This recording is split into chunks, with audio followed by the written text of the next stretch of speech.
There we go. Happy Thursday. Throwback Thursday. Throwback Thursday. Throw back the pain, throw back the agony, throw back the aches and the owies and the bruises and the wounds. Today, we're going to be talking about how to break the habit of pain in your life and how physical pain is so attached to what you're thinking. Right, Rita? Yeah. Oh, yes. Yeah. It is. It's attached to your thoughts. And we create a habit. Okay. So when we get a headache and then pretty soon we get another headache and then pretty soon we're in the habit of having a headache and we expect the headache and we anticipate the headache and we think about like, oh, the headache. Oh, this is when I normally get a headache. And when they say this and you own the headache. Exactly. And it's just fascinating the way we work. And we don't always stop and question and just ask a few things about it to help us get some insight into our relationship with our body. So we are not our body. I mean, maybe you hopefully believe this. If you follow us, you might believe that you're not your body, but you have a spirit that's residing inside your body. And that spirit has a purpose and has an alignment with things that are pure and healthy and good and create balance and wellness. And so if your body isn't lining up with that, then we get this clash and pains can exist. Yeah. And it's I think pain, it is a habit. It is a trance. It is your brain. And you talk about those grooves, like embedded, that is an embedded groove that's where you go. And it could be like, it might be a signal for you to stop and pay attention to what you're thinking before you were thinking that you had the headache. So it's really capturing that. It's communication. Communicate. Yeah. It's a two-way communication here, guys. It's not just the one way, my way or the highway, because your body will break, some of you that have, all these other diseases. I don't know what you guys call them, diagnoses. Pay attention to what's going on in your brain, in your mind, and what you're thinking, and the stories that you picked up as a little girl. Like I had a client that just because her mom had the pain, she also learned how to have pain when you didn't want to do things, right? Oh, exactly. Oh, that happens frequently. I mean, that's one of the places that Rita and I first go with our clients is like, where did you learn this? And that's a question that's meant to set you free, because we know that your brain just creates the program. I've talked about it before. If your brain says 2 + 2 = 6, it doesn't matter what you do, that program's there until you know how to change it, until you know how to update it and reprogram it. So 2 + 2 = 4. So if it's true for you that, hey, you finally get a rest, you finally get a break, other people care about you. I know I believed that when I was injured, like then it was proof that people actually cared for me, because they would be like, are you okay? Can I do anything?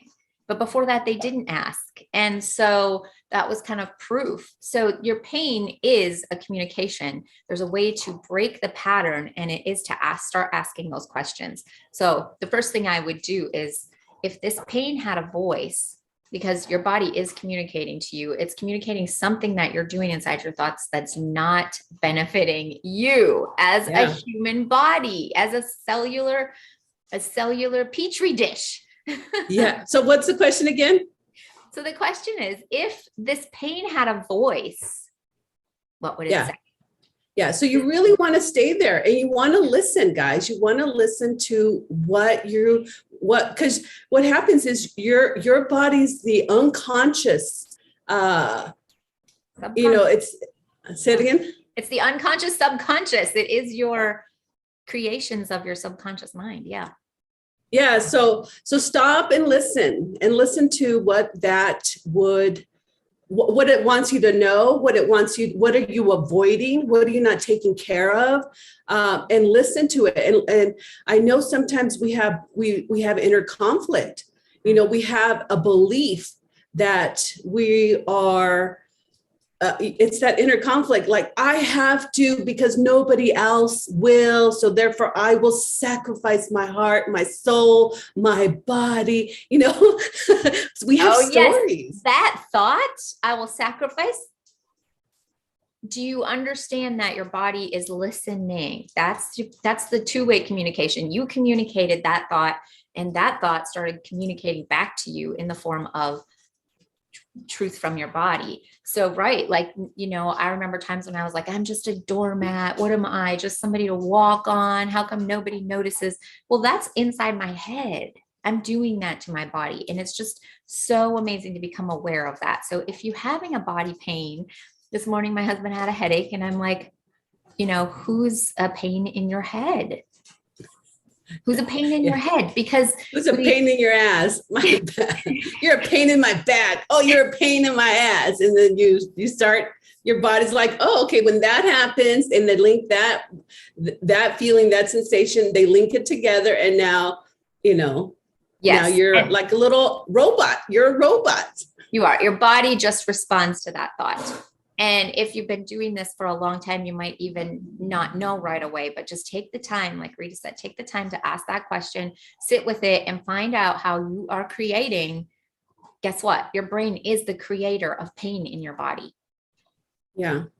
Yeah. So you just want to stop and what is this pain communicating? What does it want me to know? Sit down, get a piece of paper, journal that. Okay. What does it want me to do? What does it want me to do? What is it? What am I hiding from? What am I not taking care of? What am I not being responsible for? Because you will start noticing. What am I noticing? Yeah. What are you thinking? What are your feelings? What are your frustrations?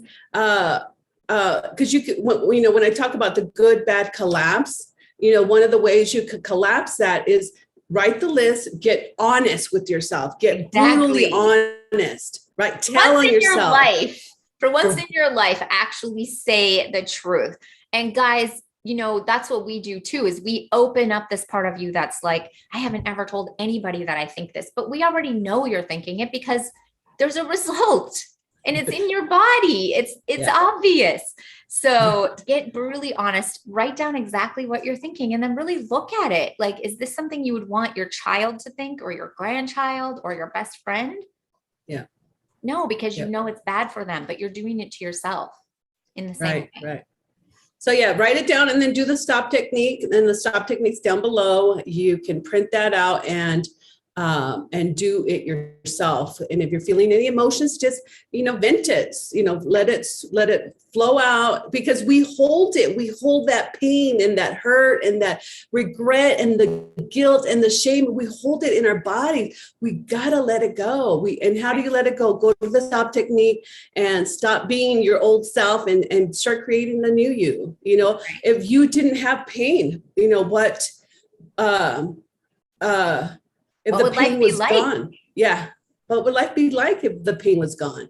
You know, play with that for a journal, flip the page and say, what would it be like? I'd be free. I'd be active. I wouldn't be in this relationship. That's for sure. And then flip it and say, I would be in this relationship. So this is what you're actually thinking that you're not thinking about. And so when you start to break that habit of thinking that way, you're going to need to start thinking about what you do want in life. And that's what we want for you. We want you to know that you're worth it. And we want you to think about all the things and dream about the things that you do want in life, because we know that that is going to start driving your actions, your emotions, and everything else will line up and your body will heal. Yep. Very good, guys. Do your homework. Get out of bed, do it. Go sit on the counter. Just do it. When your pain gets bad enough, you'll finally start getting to the point where you're like, I need to do something else to figure this out. And maybe this is the video that will really help you at that point. Yeah. Maybe you're, you know, you're proactive and you're like, oh, before my body starts going downhill, I want to do this. Or maybe you're some kind of athlete and you understand the value of asking your body what it needs so that you can perform as an elite, right? As an elite athlete.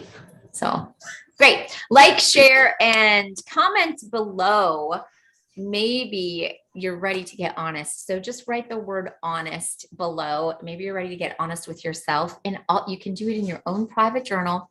Write down your own thoughts and then do something about it. Use the stop technique. All right.